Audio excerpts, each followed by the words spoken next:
Student, this is तनु टिप्टान। आज हम करने वाले हैं, हमारा बहुत ही इंटरेस्टिंग टॉपिक है CAPM मॉडल। आपने सुना होगा, आपकी इक्विटी शेयर की कॉस्ट ऑफ कैपिटल को कैलकुलेट करते टाइम आपका जो फोर्थ मेथड है उसके अंदर आते हैं। मैं आपको शो कर देती हूँ। वैसे मैंने जो कॉस्ट ऑफ कैपिटल वाला जो चैप्टर है मैं पूरा करवा चुकी हूँ, जिसका लिंक क्या आपको डिस्क्रिप्शन में मिलेगा। जो कॉस्ट ऑफ कैपिटल वाला चैप्टर है ना, वो कंप्लीट हो चुका है हमारे कंसेप्चुअल स्टडी पॉइंट पर। देखो, कॉस्ट ऑफ इक्विटी के अंदर आपके पास 4 मेथड आते हैं किस तरह से हम इक्विटी की कॉस्ट निकालते हैं।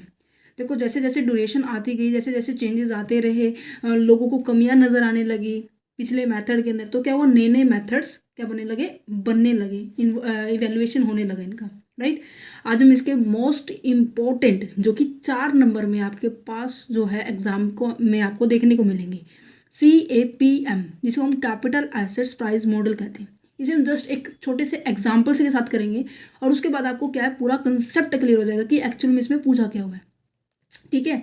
इसमें एक और इन्फॉर्मेशन दे देती हूँ। अगर आपको ये नहीं पता है कि आपका जो GST के अंदर, फिनेंशियल मैनेजमेंट के अंदर जो इंपॉर्टेंट क्वेश्चंस की जो सीरीज़ है, जो आपके क्वेश्चन पेपर चैनल पर आपके अपलोड हो चुके हैं और साथ में कंसेप्चुअल स्टडी पर भी हो चुके हैं, वो उनका लिंक भी क्या है, डिस्क्रिप्शन में आपको मिल जाएगा। और स्पेशल क्वेश्चन पेपर के लिए जो अलग से आपके लिए चैनल बनाया, जहाँ पर आपको हर स्ट्रीम के क्वेश्चन पेपर मिलेंगे, इवन में चाहे BCom का है, इवन में चाहे MCom का है, ठीक है, MA साइकोलॉजी से है, ठीक है, BSc से है, या फिर B.Ed है, DPEd है, किसी भी स्ट्रीम से है, हमने क्या किया है, वहाँ पर आपके लिए सभी क्वेश्चन पेपर अवेलेबल करवाने की पूरी कोशिश की है। सो प्लीज़ उस चैनल को सब्सक्राइब करना, ज़्यादा से ज़्यादा लोगों के पास शेयर करना कि सभी तक ये इन्फॉर्मेशन पहुँचे कि एक ही प्लेटफॉर्म पर आपको सभी तरह के क्वेश्चन पेपर मिल रहे हैं।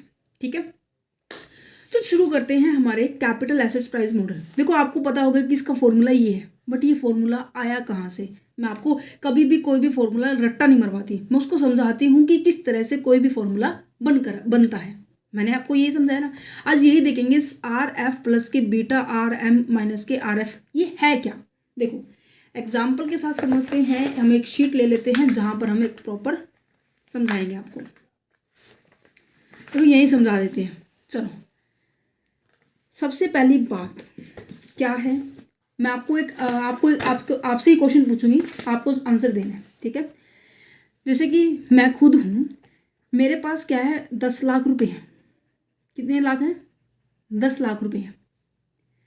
अब मेरे दिमाग में क्या आएगा कि मैं इसको कहीं ना कहीं तो इन्वेस्ट करूँ ना। अगर मैं इसको घर पर ऐसे अलमारी के अंदर सजा के रख लूँ, ऐसे बिल्कुल सजा के रख लिए 10 लाख, क्या ये 3 साल के बाद 10 लाख से 10,50,000 रुपये हो जाएंगे, या फिर 10 लाख ही रहेंगे?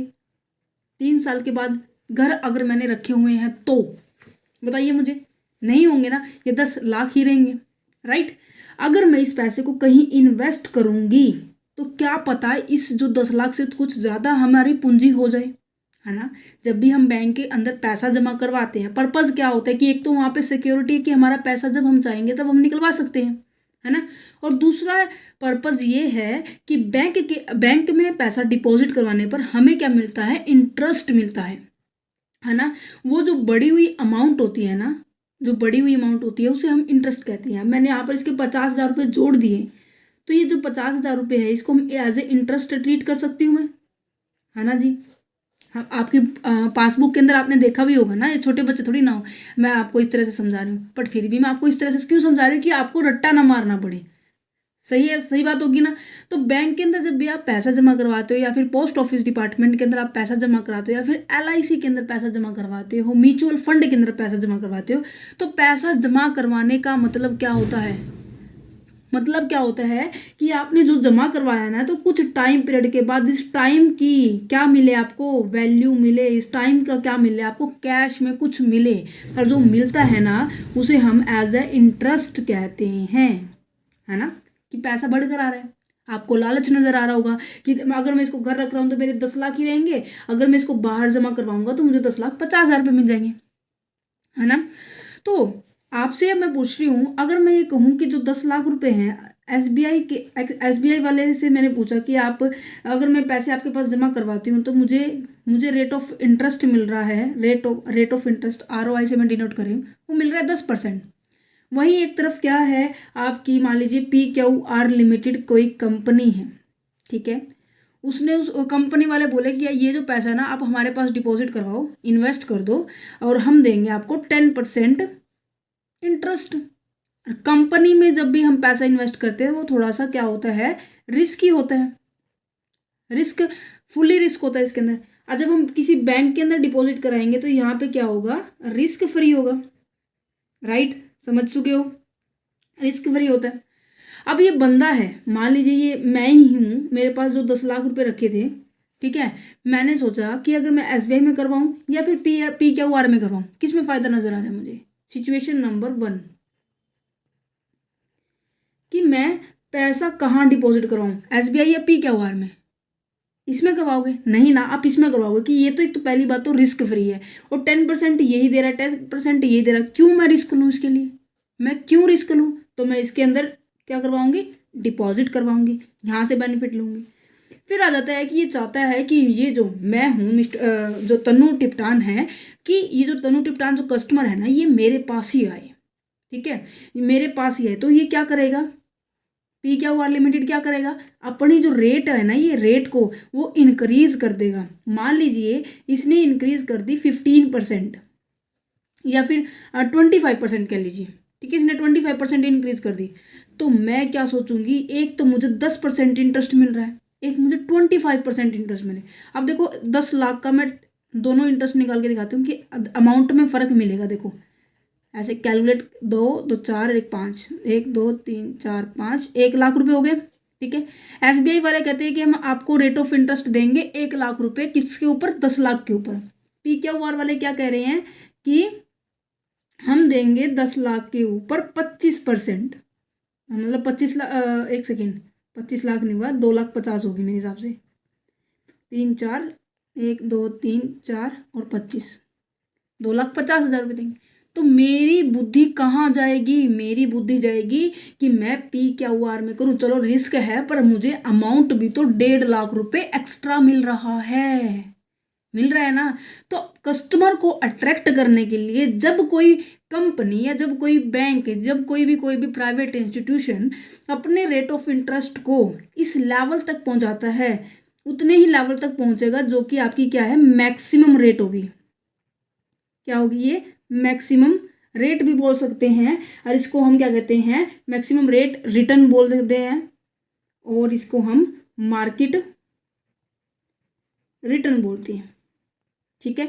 इन दोनों से डिनोट करते हैं। कहने का मतलब है ये है कि जो PQR लिमिटेड है ना वो कितनी लिमिट तक अपने इंटरेस्ट को बढ़ा सकता है, कि मैं इतने इंटरेस्ट दूंगी जितना मार्केट में है, इससे ज़्यादा वो इस लिमिट को क्रॉस नहीं कर सकता। अगर मार्केट में 30% चल रहा है तो 30% से वो एक्स्ट्रा मतलब क्रॉस नहीं करेगा PQR लिमिटेड, ठीक है।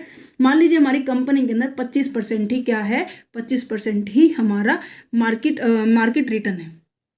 तो क्या किया, उस बंदे को अट्रैक्ट करने के लिए PQR लिमिटेड ने 25% क्या कर दिया है, अपना इंटरेस्ट रेट रख दिया है कि वो मेरी तरफ ही इन्वेस्ट करे। अच्छा जी, कर दिया। अब ये बताओ मुझे ये बताओ, जो ये 25 है, जो मैक्सिमम जो रिटर्न है आपका, क्या इसके अंदर ये 10% इंक्लूड है या नहीं, इंक्लूड है ना।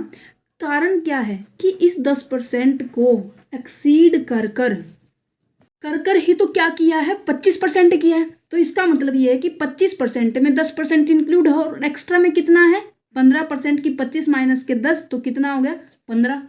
समझ में आया। ये एक ऐसा इंटरेस्ट है, कहते हैं कि आपको 10% ऐसा रिस्क, तो जो आपको रिस्क फ्री जो प्रीमियम मिल रहा था, रिस्क फ्री जो रिटर्न मिल रहा था ना, वो तो मिले ही मिलेगा। तो इसको हम क्या कह सकते हैं, रिस्क फ्री रिटर्न कह सकते हैं, है ना जी। और ये कैसा है, ये आपका है, आपका जो मैक्सिमम आपने रिसीव किया ना, जो प्रीमियम आपको रिसीव है, एडिशनल रिस्क आपने लिया। नॉर्मल यहाँ तो रिस्क था ही नहीं, आपने रिस्क लिया। रिस्क क्यों लिया, क्योंकि आपको 15% एक्स्ट्रा मिल रहे थे। तो ये 15% जो एक्स्ट्रा मिले हैं ना, तो ये किसके ऊपर डिपेंड करता है, ये आपके एडिशनल रिस्क के ऊपर डिपेंड करता है कि आपने कितना रिस्क लिया है इस पर्टिकुलर रिटर्न को लेने के लिए। तो ये क्या हो गया आपका, इसको हम बोलेंगे मार्केट रिटर्न बोलेंगे, और इसको हम ये भी कह सकते हैं additional risk premium for making a investment. आपने ये जो, इसको मैं लिख ही देती हूँ, मैं एक सेकेंड, एडिशनल दिखाई दे रहा है ना, यस।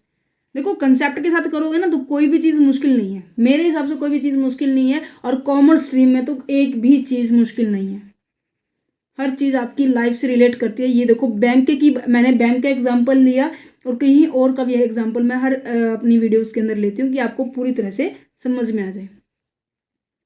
इक्विटी शेयर, थोड़ा राइटिंग गंदी है, कोई दिक्कत नहीं, मैं फिर मैं बोल देती हूँ क्या है कि additional risk premium for a making investment into a equity share. आपने एडिशनल रिस्क को लिया किस चीज़ के लिए, कि आपको एडिशनली क्या मिल रहा है, रिटर्न मिल रहा है।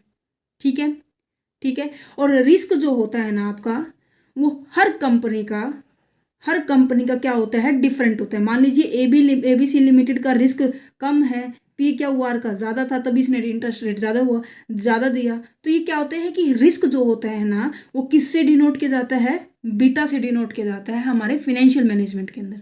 ठीक है, जो रिस्क जो होगा ना, वो हर कंपनी का क्या होता है, डिफरेंट होता है। सो डिस्ट्रीब्यूशन जो प्रॉफिट होता है ना, वो भी क्या होगा, डिफरेंट होगा। अब मैं यहाँ पे ये बात कह सकती हूँ, अगर बीटा क्या है, रिस्क, अगर रिस्क आपका ज़्यादा है तो रिटर्न भी क्या होगा, आपका ज़्यादा होगा।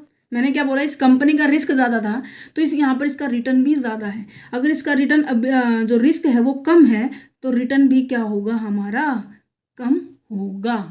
क्लियर हुआ? तो मैं आपको ये फॉर्मूला समझा दूँ, कोई दिक्कत नहीं रहेगी। अब मैंने क्या लिखा कि आपको जो आपकी जो रिस्क फ्री रिटर्न है वो मिलेगा, जो रिस्क से एक्सेस में मिलेगा उसे हम इससे डिनोट करेंगे, जो उसके रिस्क के ऊपर डिपेंड करता है, और ये तो नॉर्मली मिलेगा। तो मैं यहाँ पे ये लिख देती हूँ, क्या RF तो आपको मिलेगा, जो कि कितना था, 10%। ठीक है, 10 ही लिखते हैं, ठीक है, 10 मिल रहा था। प्लस में क्या मिलेगा, जिस रिस्क को लेने के लिए आपने क्या किया है, आपने ये एक्स्ट्रा प्रीमियम लिया है, तो रिस्क को हम किससे डिनोट करेंगे, बीटा से डिनोट करेंगे। यहाँ पर रिस्क की जो भी आपकी क्वेश्चन के अंदर गिवन मिलेगी। नेक्स्ट आता है RM-KRF, कितना उसका मार्केट रिटर्न था, उसमें से आपका रिस्क फ्री लेस करेंगे, कितने %, मतलब आपने क्या है, रिटर्न लिया उस पर्टिकुलर रिस्क के ऊपर। अब यहाँ पे हमारा क्या था, 25, RF कितना था, 10, तो ये कितना हो गया, 15, यहाँ पे 10, और मान लीजिए रिस्क जो है इसका 2 है, तो यहाँ पर इसको मल्टीप्लाई करके अपना पूरा हो जाएगा, 30 और 41। समझ में आया? तो CAP मॉडल यही कहता है कि जैसे जैसे आपका रिस्क, कंपनी का एक पर्टिकुलर रिस्क इंक्रीज होगा, वैसे वैसे क्या है, उसका रिटर्न भी इंक्रीज होगा। ये डिपेंड करता है कि पर्सन किस में इन्वेस्ट करेगा। अब इसको हम थ्योरी के पॉइंट ऑफ व्यू से 2-3 लाइनें हैं, इसको पढ़ लेते हैं। क्या है, higher the risk higher the expectation of the return in the following. जो भी इन्वेस्ट करेगा, अगर उसको ये नजर आ रहा है कि उसका रिस्क ज़्यादा है, तो वो क्या चाहेगा कि उसका रिटर्न भी ज़्यादा हो। इक्विटी शेयर होल्डर के बारे में मैंने आपको 5th और 6th चैप्टर करवाया है ना, सोर्सेज ऑफ फिनांस का, उसमें मैंने बताया था ना कि सबसे ज़्यादा एक्सपेक्टेशंस किसकी ज़्यादा होती है, इक्विटी वालों की, क्योंकि उसके ऊपर सबसे ज़्यादा रिस्क होता है। जैसे जैसे रिस्क इंक्रीज होगा, वैसे वैसे क्या होगा, उसकी एक्सपेक्टेशन कि उसको ज़्यादा रिटर्न मिले। एक्सपेक्टेशन का मतलब क्या है, उसको रिटर्न ज़्यादा मिले। ठीक है, तो क्या लिखा हुआ है, equity shareholder expect return more, एक सेकेंड, यहाँ पे more than risk free rate for a compensating from them not taking a risk. क्या कह रहा है कि जो इक्विटी शेयर होल्डर है वो एक्सपेक्ट करेंगे ज़्यादा रिटर्न, किससे, रिस्क फ्री से। रिस्क फ्री तो नॉर्मल सी बात है, 10 मिल रहा था, और कम ज़्यादा रिस्क लेंगे, उस रिस्क को कंपनसेट करने के लिए हमें क्या होगा, हम ज़्यादा रिटर्न की उम्मीद करेंगे। ठीक है, and risk depend upon the riskness of the security. Risk किसके ऊपर डिपेंड करता है, सिक्योरिटी के ऊपर डिपेंड करता है कि सिक्योरिटी एक्चुअल में है क्या। CAP मॉडल बायफरगेट करता है 2 कंपोनेंट्स को। एक तो रिस्क फ्री प्रीमियम होता है, जिसको मैंने आपको समझाया, जो SBI भी नॉर्मल दे रही है और PQR भी दे रही है, तो RF से डिनोट करेंगे। एडिशनल रिस्क प्रीमियम किससे डिनोट करेंगे, रिस्क हमारा बीटा हो गया और RM-KRF हो गया। आई होप आपके लिए जो कंसेप्ट को समझना अब इजी हो गया होगा, कोई दिक्कत नहीं आई होगी। अगर आपको इसका पूरे चैप्टर की वीडियोस चाहिए, लिंक आपको डिस्क्रिप्शन में है। वैसे भी आप हमारे कंसेप्ट स्टडी पॉइंट के साथ ऐसे लिखोगे ना कि cost of capital by the conceptual study point आपको सबसे पहली आपको वीडियो हमारी नज़र आएगी। सो पूरी इसी तरह से मैंने आपको प्रेफरेंस का समझाया था, डिबेंचर्स का समझाया था, रिटेन अर्निंग का समझाया था, वो जो WACC का कंसेप्ट है वो भी हमने कंप्लीट इसी तरह से विद एग्जाम्पल प्लस में आपको रट्टा नहीं मरवाया था कि जैसे डिबेंचर्स में टैक्स की बेनिफिट मिलती तो कारण बताया था क्यों मिलती है, प्रेफरेंस में क्या कारण है कि उसमें नहीं मिलती। सो उन वीडियोस को जरूर देखना, क्योंकि कॉमर्स ऐसा स्ट्रीम है जो कि आपके रियल लाइफ के अंदर आप जी सकते हो, उस चीज़ को डेली रूटीन के अंदर आप उसको जी सकते हो। सो कभी भी किसी भी कंसेप्ट को रट्टा नहीं मारना और हमेशा ऐसे समझना है। कोई दिक्कत है तो आइए कंसेप्चुअल स्टडी पॉइंट पे, कोई भी समस्या है तो आइए कंसेप्चुअल स्टडी पॉइंट पे। जितना हो सके हम आपको various type of video provide करते हैं कि आपको किसी भी तरह का रट्टा ना मारना पड़े। ठीक है, सो मिलते हैं हमारे नेक्स्ट कोई अच्छी सी इंटरेस्टिंग वीडियो के साथ, और have a nice day for your exam.